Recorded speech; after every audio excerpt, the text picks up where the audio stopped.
السلام علیکم ورحمۃ اللہ وبرکاتہ۔ بسم اللہ الرحمن الرحیم۔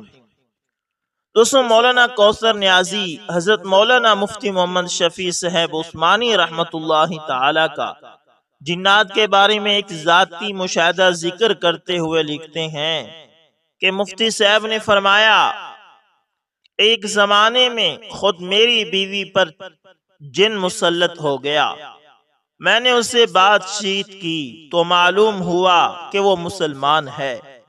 میں نے اس سے ثبوت چاہا کہ وہ واقعی جن ہے تو اس نے کہا کہ آپ کچھ فرمائش کر کے دیکھ لیں۔ میں نے عجیب فرمائش کی کہ لاچی کے درخت سے ایک سبز ٹہنی لے کر آؤ جس پر سبز لاچیاں لگی ہوں۔ اب یہ درخت ہمارے ہاں تو ہے نہیں۔ میں نے سوچا کہ یہ کہاں سے لائے گا۔ تھوڑی ہی دیر میں سبز شاخ پر سبز لاچی میری گود میں تھی۔ اب میں نے اس سے کہا کہ مسلمانی کا امتحان میں نے لینا ہے۔ میری بیوی کو عربی نہیں آتی تھی۔ میں نے اس جن سے کہا کہ تم قصیدہ بردہ شریف کے کچھ اشعار سناؤ عربی میں، تو اس جن نے فرافر پورا قصیدہ سنانا شروع کر دیا۔ اللہ اکبر۔ دوستو، یہ کسی بشر کا نہیں بلکہ رب البشر کا انصاف ہے۔ یہ کہانی سنتے جائیں اور اپنے ضمیر کو جھنجھوڑتے جائیں۔ دوستو، اس نوجوان نے انتہائی غریب گھرانے میں پرورش پائی جسے بڑی مشقتوں سے یومیہ خوراک میسر آتی تھی۔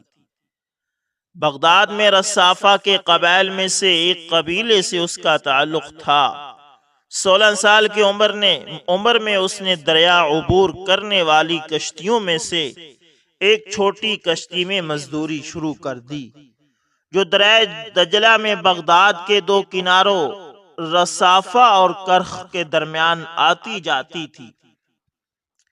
اسے اپنے اس معمول کے کام پر 6 برس گزر گئے جو بسا اوقات دن رات جاری رہتا۔ وہ نیند کا ذائقہ تب ہی یعنی یہ نوجوان نیند کا ذائقہ تب ہی پہچانتا جب تھوڑی دیر سستانے کے لیے اپنے بستر پر دراز ہوتا۔ یہ کچھ روزانہ اکٹھا کرتا۔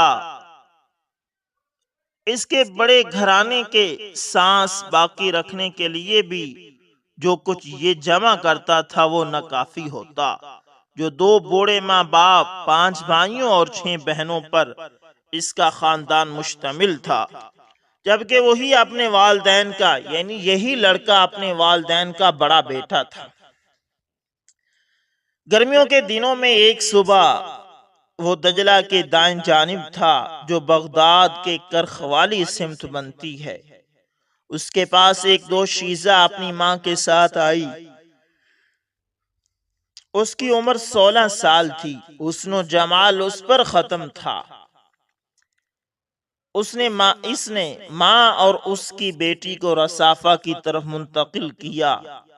پہلی نظر میں اس کا دل دوشیزہ کے لیے دھڑکنے لگا، بلکہ اس کی زندگی میں پہلی بار ایسا ہوا، کیونکہ فقر و فاقہ اور والدین اور سگے بہن بھائیوں کی پرورش نے اس کے دل کی دھڑکن بند کر دی ہوئی تھی۔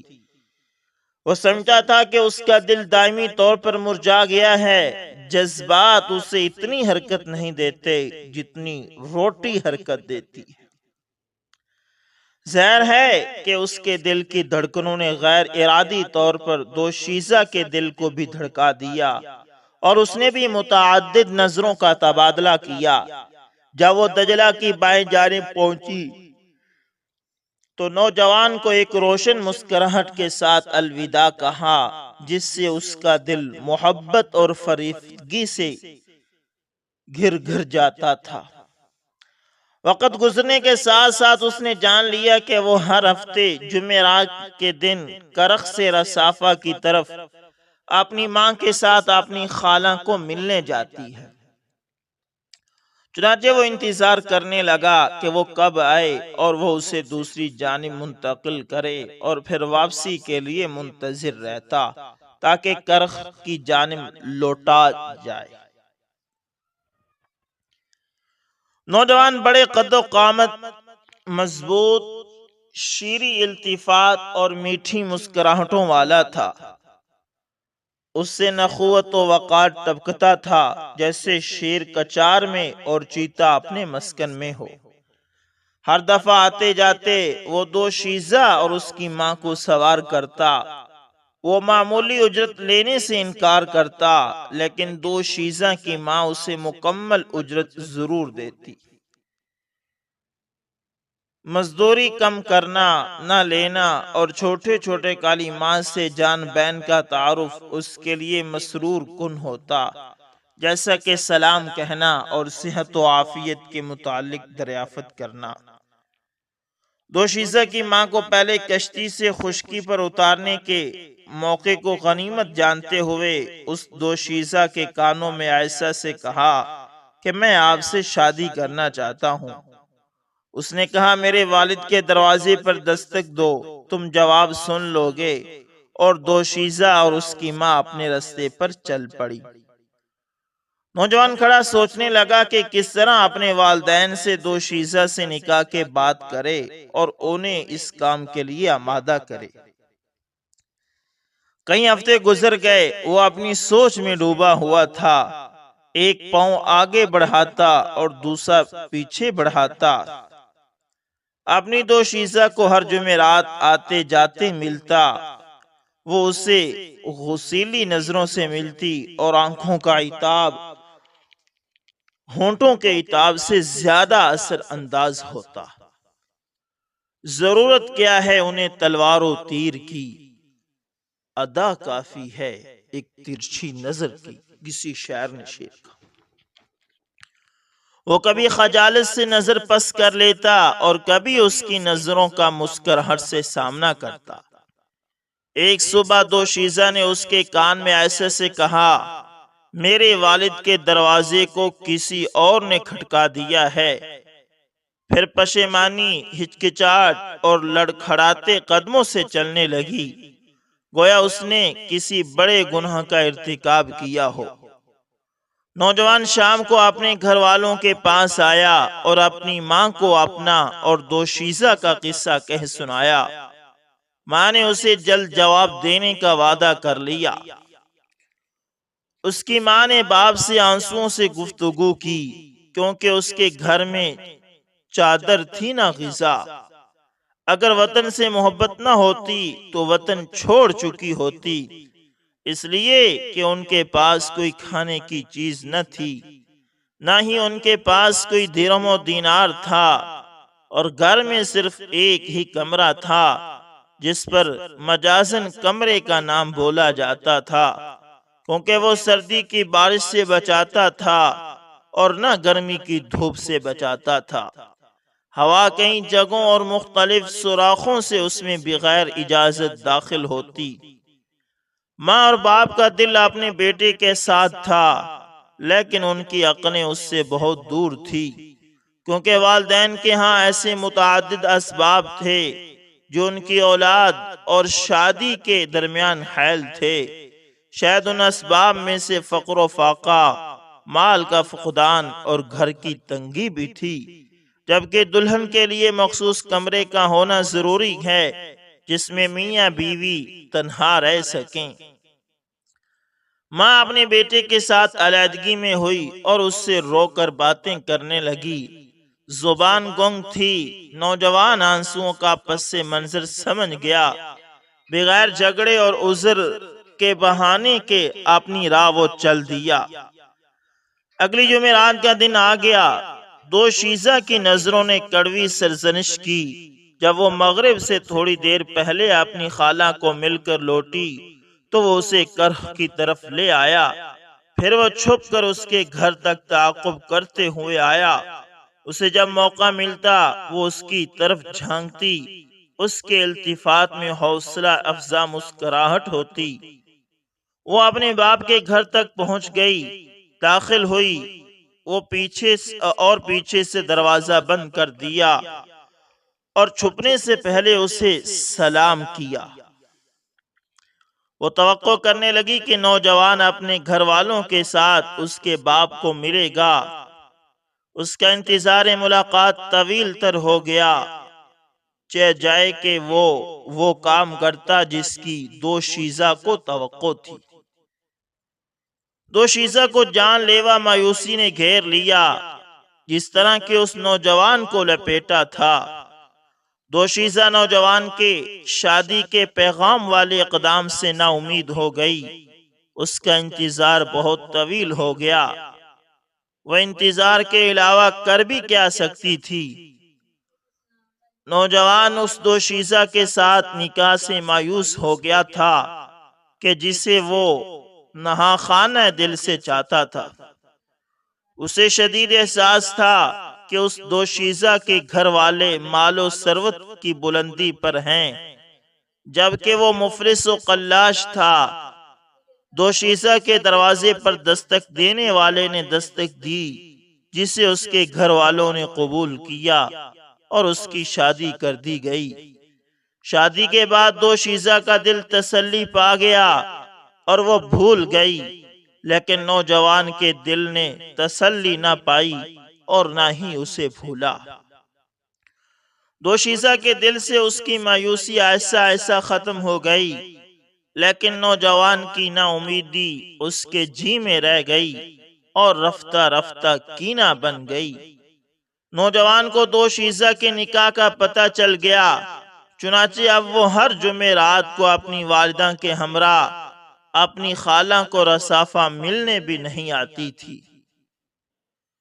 نوجوان بھی اب ہر ہفتے جمعرات کے دن نہیں آتا تھا، تاکہ انہیں صبح و شام ایک کنارے سے دوسرے کنارے کی طرف سوار کر کے لے جائے۔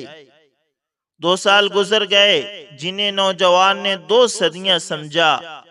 وہ غم زدہ اور پریشان رہتا، اپنی دوشیزہ کے متعلق سوچتا رہتا کہ اپنی اقتصادی اور معاشی مجبوریوں کے باعث جس سے نکاح نہ کر سکا۔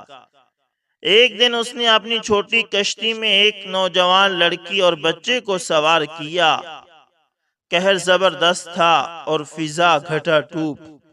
وہ اپنے چپوؤں کو حرکت دینے لگا اور اپنی کشتی کو رصافہ کی جانب سے دور لے کر چلا گیا، حتیٰ کہ دریا کے درمیان پہنچ گیا۔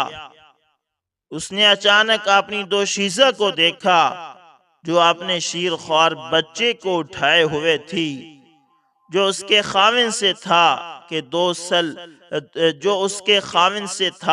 2 سال قبل جس کی طرف رخصتی ہوئی تھی۔ اس نے دیر تک گہری نظر سے اس کی طرف دیکھا، حتیٰ کہ اسے وثوق ہو گیا کہ یہ اس کی وہی دوشیزہ ہے۔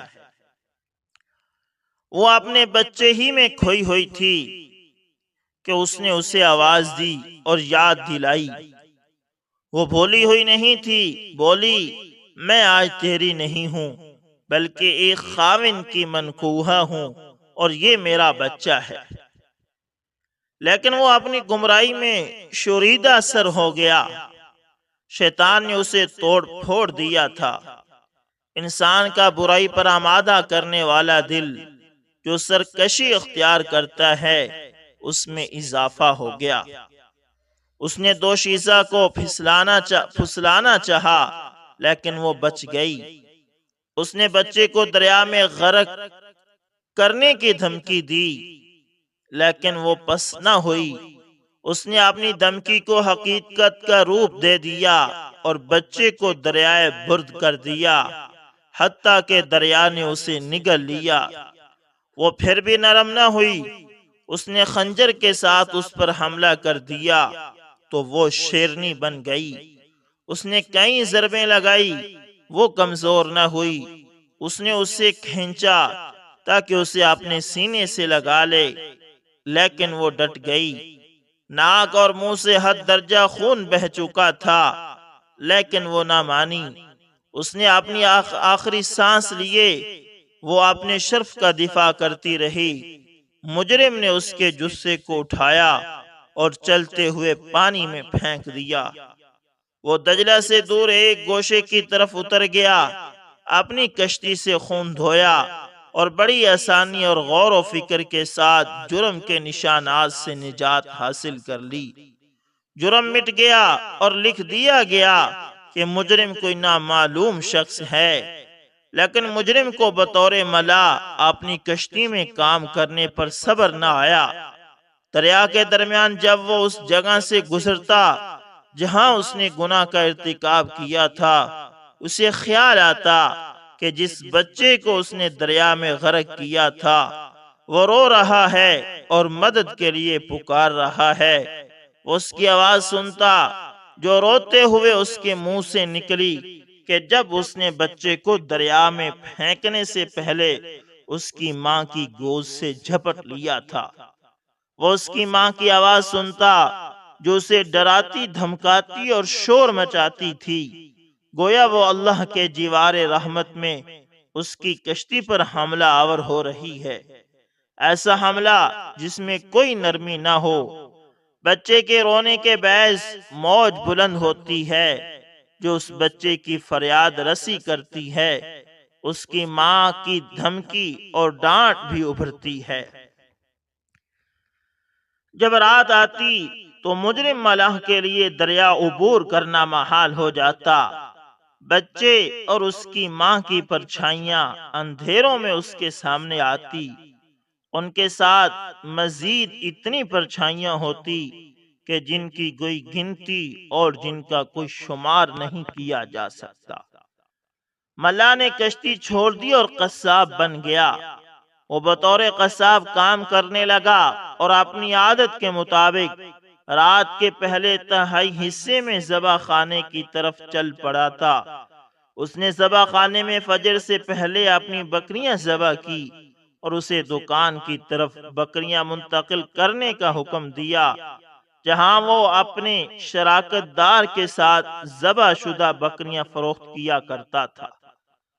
فجر کے ساتھ ہی اپنے گھر کی طرف لوٹ آتا جو کہ ایک ٹیڑھے اور تنگ راستے کی ایک جانب واقع تھا اور ان تمام راستوں سے بند تھا جو 40 سال قبل بغداد میں مصروف تھے۔ ذبح خانے سے اپنے گھر کی طرف لوٹتے ہوئے چند میٹر کے فاصلے پر اس ٹیڑھے اور بند راستے میں اس نے ایک مدد کے لیے پکارنے والے کی چیخ سنی۔ وہ فریاد کرنے والے کی آواز کی طرف جلدی سے لپکا۔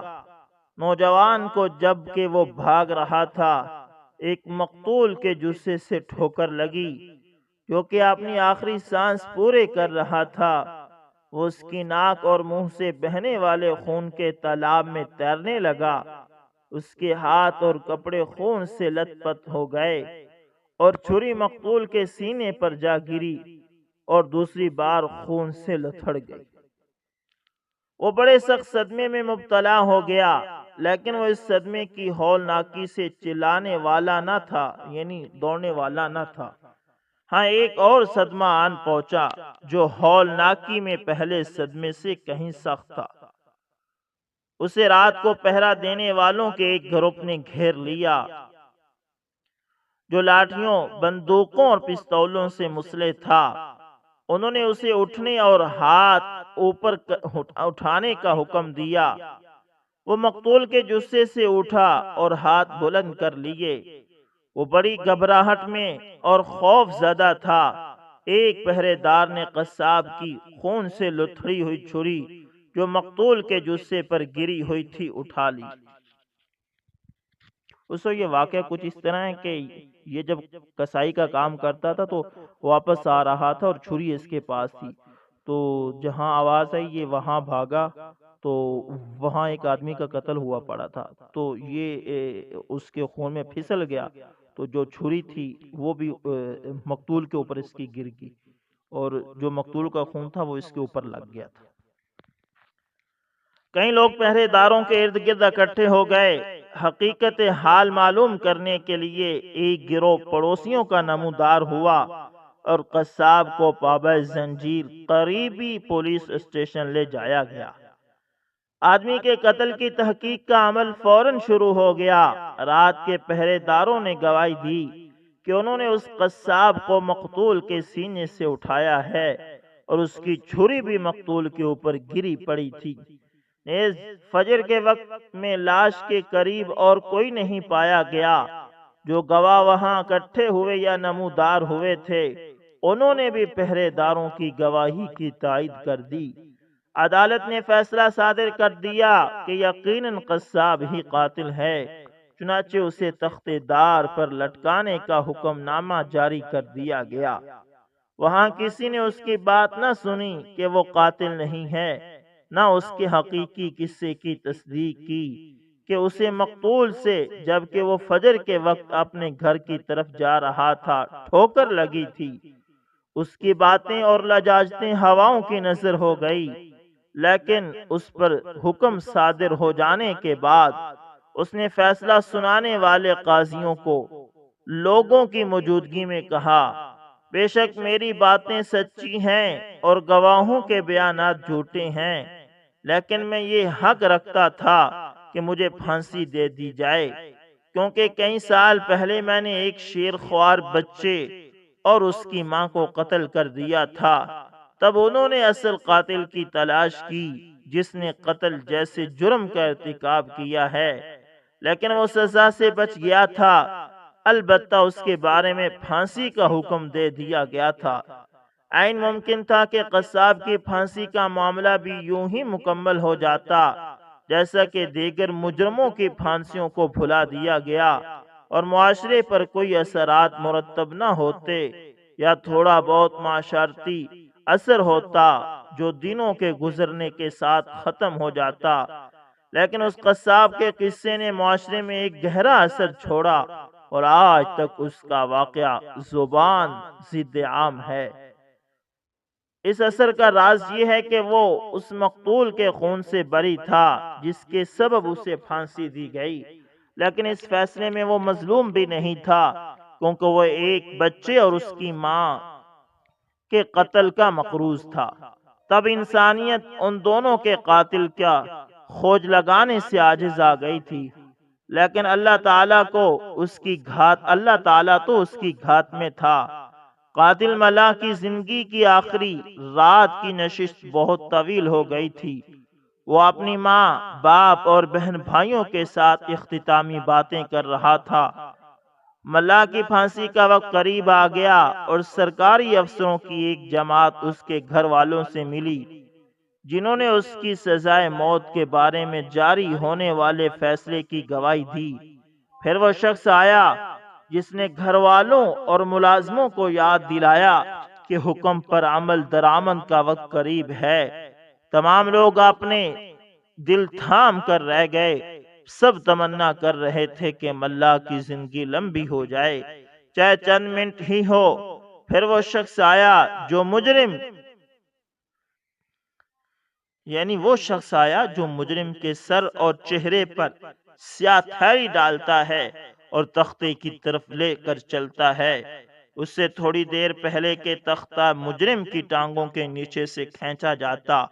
وہ چلایا اور کہا، تم اپنا قاتل تلاش کرو، میں تو شیر خوار بچے اور اس کی ماں کی وجہ سے پھانسی دیا جا رہا ہوں، اور جو حکم میرے بارے میں صادر ہوا ہے یہ کسی بشر کا عدل نہیں ہے بلکہ بشر کے رب کا انصاف ہے، یعنی یہ تو رب البشر کا حکم ہے۔